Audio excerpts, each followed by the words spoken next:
Titi Pilipitin. Ilang taon po kayo, ma'am? Mag-50, sir, ngayong 50. Ang May ano po birthday mo? May 14. May 14. Oh. Happy birthday. Okay. Thank you. Happy ka po ba?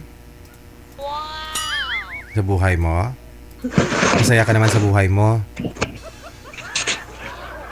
Po? Masaya ka naman sa buhay mo? Ay, oo. Sir. Okay. So, anong gusto mo paglaki mo?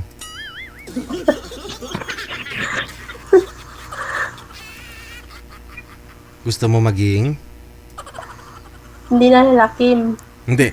Tanungin kita, nung bata ka, anong pong pangarap mong paglaki mo sana? Siyempre, gusto makakain ng masarap na pagkain. Parang gano'n.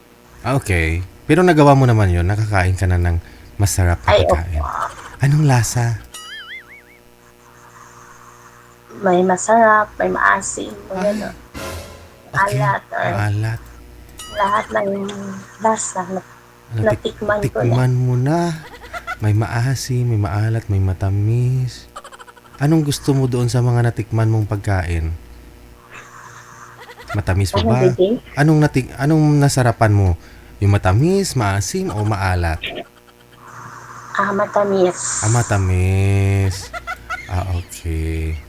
Kamusta naman ang ang sugar? Hindi naman tumaas? Ay, hindi po. Hindi. Okay. Sige. Masarap yung matamis, no? Po? Balance. Balance. Wow, balanced diet.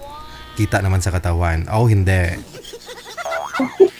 Ano pong pinagkakabalahan niyo po ngayon? Wala. Wala. Kaya naman pala. Sana all. Bakit pa? Paano po kayo nakaka-survive sa pang-araw-araw? Ay, actually, nag-work ako. Nagtatrabaho ka. Sabi mo wala kang pinagkakabalahan. Nagtatrabaho ka po saan? Dito sa Makati, sa condo.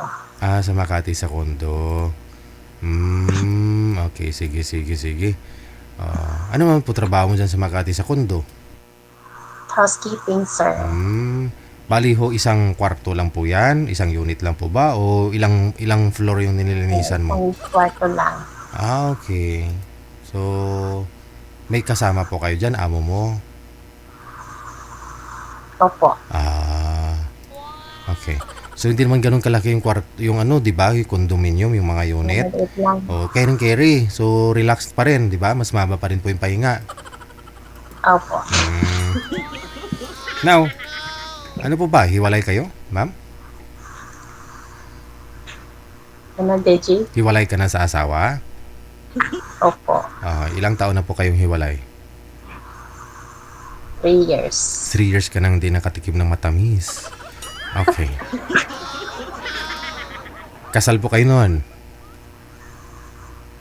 Sir? Kasal po kayo? Opo.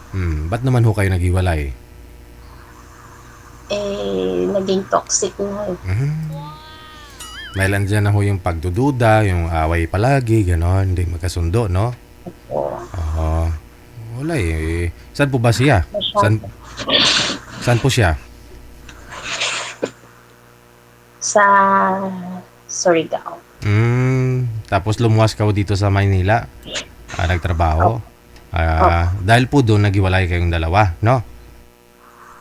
Opo. Ay, as in, hiwalay na talaga. Hiwalay ka na bago ka pumunta dito ng Maynila? Opo. Opo. Ilang taon ang bunsong anak po ninyo, ma'am? 2 taon. 2 taon pa lang po yung bunsong anak mo? Ay, yung bunso. Nabing ako, sorry. 16 na po.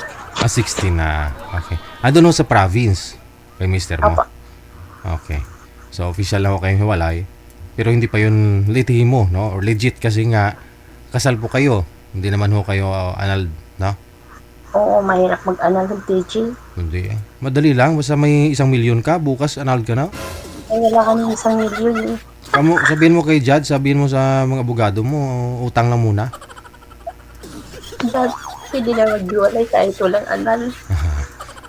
Depende na lang ho sa pagkausap mo, no? Mga gustuhan ka, no? Depende sa Opo. pag-uusap. Ha? Sige po, ma'am, ha? Standby po kayo sa linya.